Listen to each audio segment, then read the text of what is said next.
Pakistan's army insists it is tightening the noose around Taliban militants in the Swat Valley.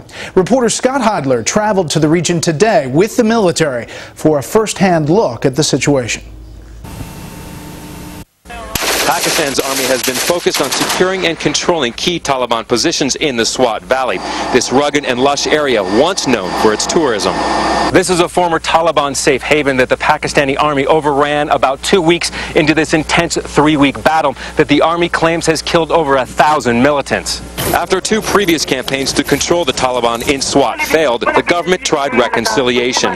That only lasted about a month as the Taliban tried to expand its control to neighboring areas just weeks after a peace accord was signed, allowing the Taliban to impose strict Islamic law.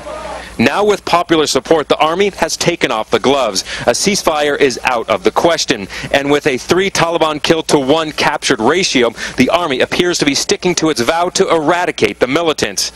Today, in northern Swat, the military paraded some 3 men it said were captured Taliban militants, including a young boy who was kidnapped by the Taliban to turn into a suicide bomber. There are still big chunks of Swat under Taliban control, including the area's largest city, Mingora. With this fight, the government has called an existential battle. There has been growing international concern over the security of Pakistan's estimated 100 nuclear weapons, a worry rebuffed by the army. If the coalition, including the media, international, is more focused or worried about the arms and ammunition given to the Afghan army, which a considerable portion of it gets into the hands of Taliban, and less worried about the nuclear issue, which is, I think, stability within this region would be better. But the Taliban is not the only destabilizing issue for Pakistan.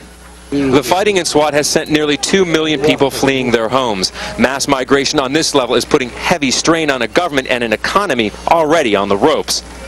This week, the U.S. donated $110 million to aid the internal refugees. And just today, the UN issued an appeal for another $84 million. In the Swat Valley, Scott Heidler, Fox News.